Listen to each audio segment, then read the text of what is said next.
بابایشان السلام علیکم. به مزار رفتن زنها درست است یا نه؟ یکی از مخلصان شما طلب دارند که به ما دعا دهید تا به ما فرزند خدا نصیب کند.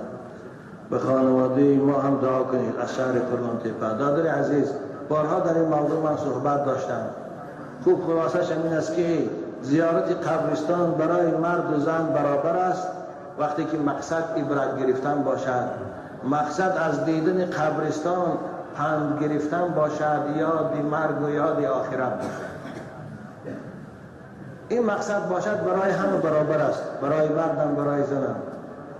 اما زنهایی که قبرستان میرن برای گرد قبر گشتن، قبرستان میرن برای نوکچه زدن، قبرستان یا مزار میرن برای خاطری نزد قبر شیشته گریه کردن یا از او یگان چی پرسیدن، این برای همه حرام است. برای مردان هم حرام است، برای زنها هم حرام است. زیارت قبر که پیغمبر امر کردن زور القبور به خاطر عبرت گرفتن است. خوب قبر شوهرش است، روی تماشا کنه، دستا پیشی بر راستا ایسته، خوب آب دیده کنه میلش. گویا که عزیزی من تو مثل من زیبا بودی، خوشرو بودی، الان در این زیر خاک خنک چی کردی؟ این چشمای زیبای تو پر از کرمای نحت شد، این رخساری زیبای تو الان کرما خوردن تمام شد. این گفها رو بوده که گریه کنه، دیدش یک ترس خدا و وهم مردن پیدا شود. این برای همه خوب است زن. اما باز گفتم به خاطر اگر طواف کردن باید بعضی احمقان براندن گرد قبر تا میخوردن، خواه مولانا هست، خواه دیگر مزارا هست، در گرد قبر تا خوردن این شرک است، صاحبش کافر می شود. زیرا خداوند طواف در یک جا برای ما امر کرده است. اعوذ بالله من الشیطان الرجیم ولیطوفوا بالبیت العتیق. خدا میگه شما خانه کعبه که خانه من است گردش طواف کنه. حتی گرد قبر پیغمبر تا خوردن درست نیست. چی جای مولانا، چی جای میرزا یوسف، چی جایشان ابو ستار. بنابر صلاتان فرمانی نکنند.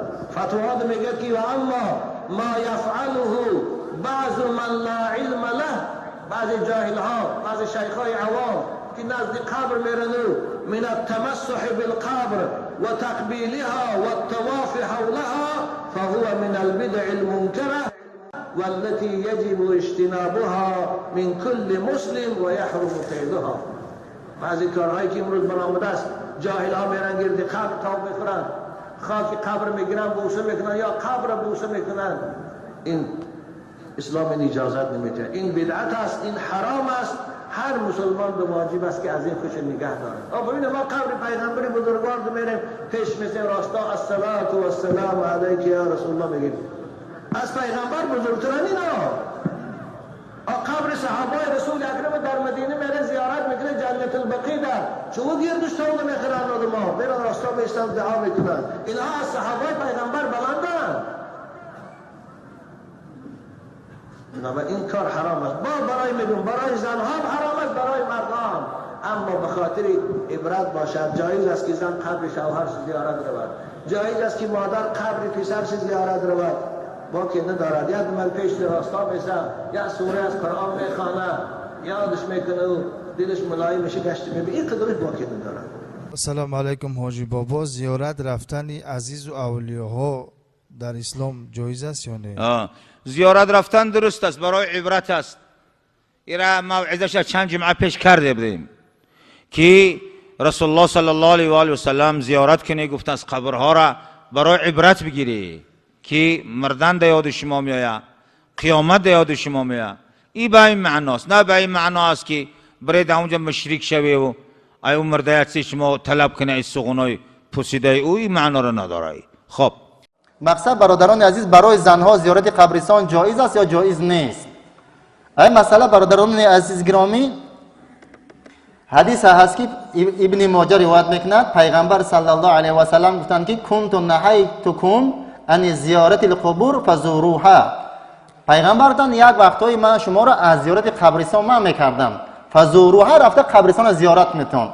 بعدا میگه لما توفی عبدالرحمن ابن ابی بکر، میگه وقتی که عبدالرحمن فرزند ابوبکر صدیق وفات کرد، میگه وقتی در مکه دفن کردن، فلما قدمت عایشه، وقت عایشه میگه سری اما آمد مکه، آمد سری قبر برادرش، اتت قبر عبدالرحمن نزد قبر برادرش آمد. عایشه مادرمون زیارت قبر برادرش عبدالرحمن برفتن. والاصح، اکنون کتاب‌های فقهی برادران عزیز این حدیث امام ترمذی روایت میکرد. والاصح، قول صحیح همین است که ان رخصت ثابتة لهن رد المحتار. گفت اصل مذهب ابو حنیفه همین است که برای زنها رخصت است که رفته قبرستان زیارت کنند. ندب زیارتها للرجال و النساء على اصح. نور الایضاح گفت زیارت کردن قبرستان برای مرد برای زنها گفت مستحب است، رفته زیارت کنند. به همین خاطر برادران عزیز زنها را از زیارت قبرستان منع نکنید، تا که خودی زنها از همین کینو تماشا کنی اکتیار شدن مردنگی اینا. من گفتم که کدام جمعه زنه که میبری قبرستانو سری قبر آتو آچش کلش میگیری در قبر دو سه تا بم میزنی، دیدی آتو آچت مرد، من آچت آتا غم داد مرد، بالای قبرش خار روی دگی من غم نته زنه که فقط توی میموری قبر نشون میده و کم کم ترسدو تا که توی غم نتیاد.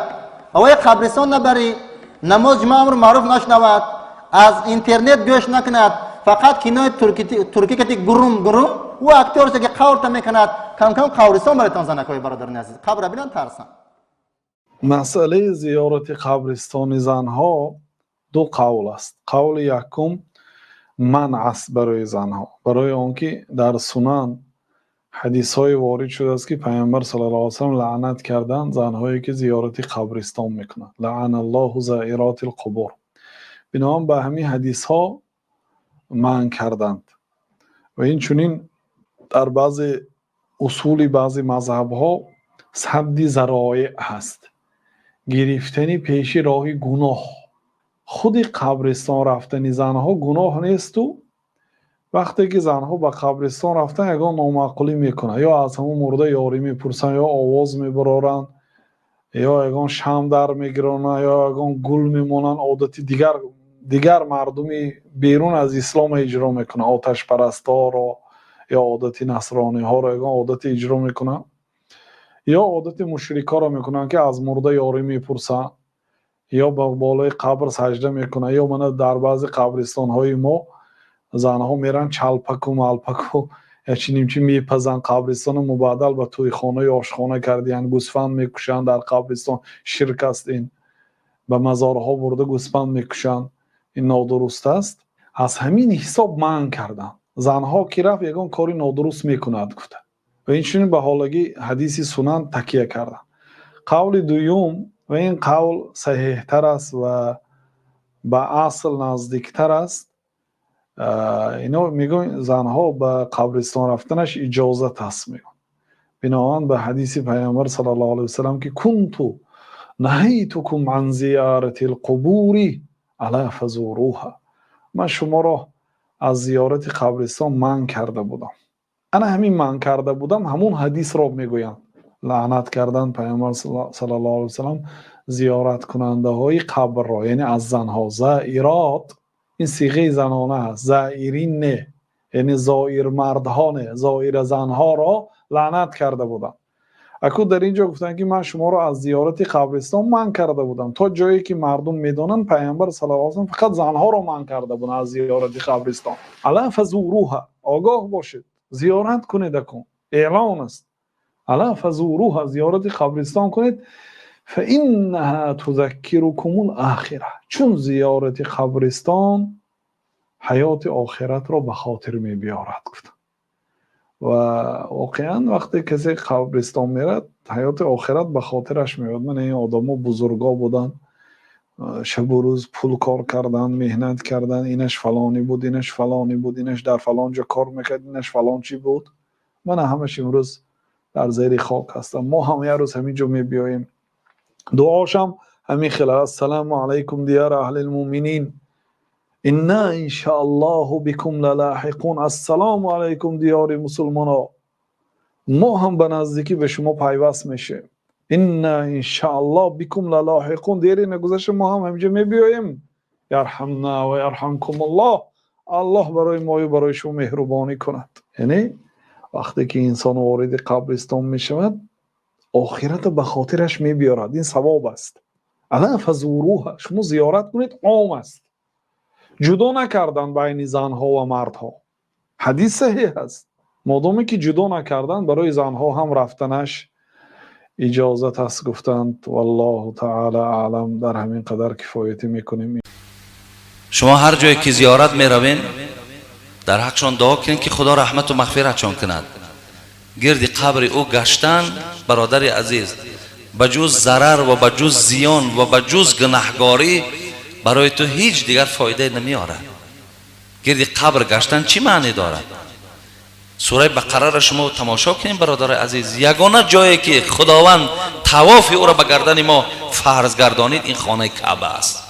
غیر خانه کعبه گرد چیز ما طواف کرده. حتی قرآن گذارند گویند گرد همین طواف کنیم، حق نداریم گرد حتی قرآن طواف کنیم.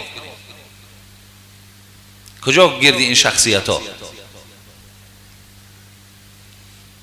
بعدن یک چیز دیگر هم هست برادر عزیز. من در یک چیز برای شما هم بیان کنم که وقتی با چشم خودتان میبینید چی چاره دیدید؟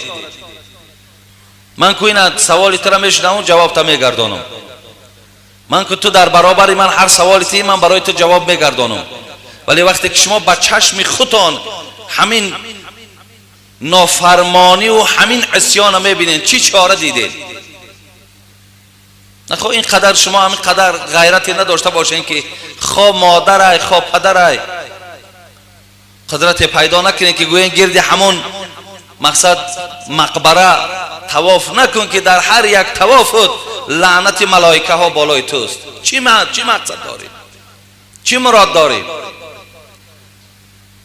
اکو بعضی او کسانی که در گردی او پیشک او بزرگوار نشستن و از اوجا 4 تنگه حاصل میشه و نمیگن، خواهی نخواهی و نمیگن این چیزا.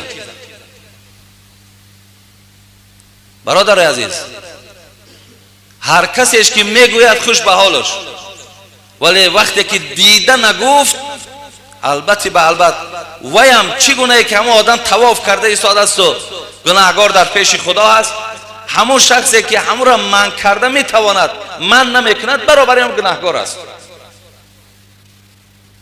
رسول اکرم صلی الله علیه و سلم در حدیث گفتند اذا رأى منکم منکرا فلیغیره بیده فإن لم یستطع فبلسانه فإن لم یستطع فبقلبه و ذلک اضعف الایمان. برادر عزیز و پیامبر ما نبینیم یک پیامبری که خدا قرآن دا میگفت و کان بالمؤمنین رؤوف الرحیم. این به مؤمن ها رؤوف الرحیم بود. آخه این مورچه را آزار نمیداد.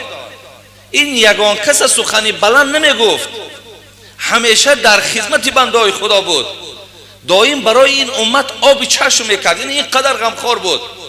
ولی وقتی که با دست یک جوان مرد سلام کردن و چله طلا را در دست او دیدن، دستش که رسید همون زمان فنزعه فترحه.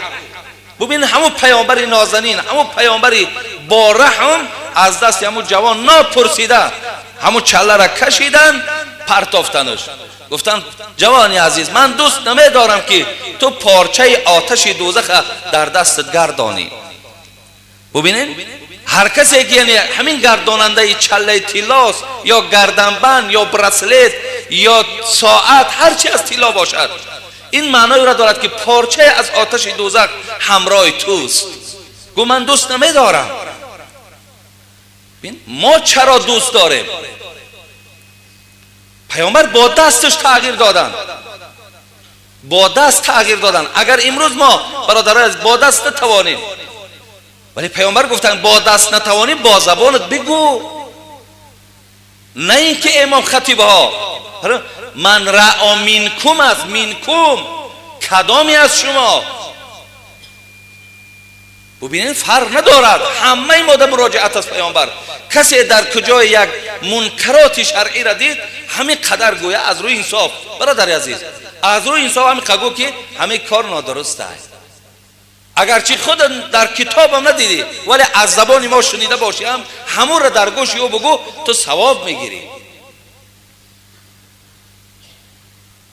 پیامبر گفت وقتی که به دست نتوانستی با زبانت نگفتی با دلت همتا نگاه کردی و با دلت بدش دیدی، این نشانه اون است که تا حال ایمان تو ضعیف است، ایمان تو تا حال مکمل نشده است.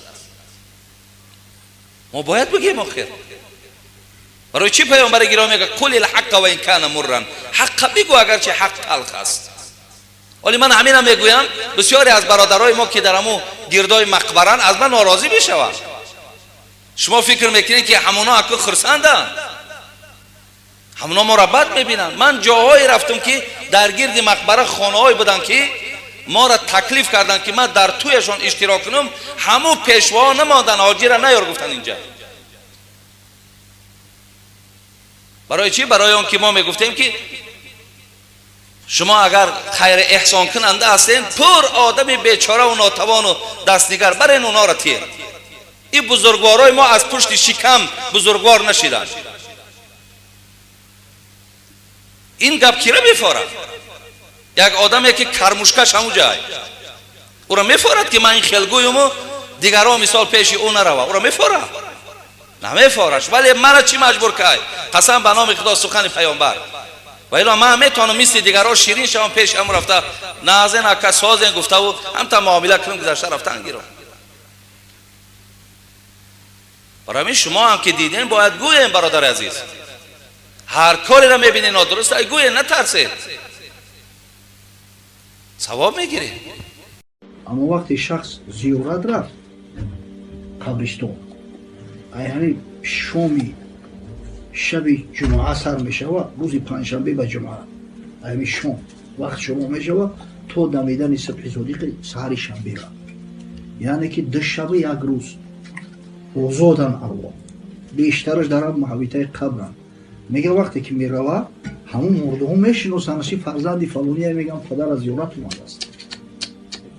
برای سعی کردن در یک هفته یک بار امکانش باشن از بیگه نمیتونی روز برای روز جمعه. ای همین دمیدن شامی روزی پنجشنبه که جمعه میدرویه، این جمعه دو شب یک روز ای تا دمیدن صبح صادق سحر شنبه را، شب پنجشنبه به جمعه، روزی جمعه، شب جمعه به شنبه. این همین مدت اگر این شلو رفتی من آگاه میشوم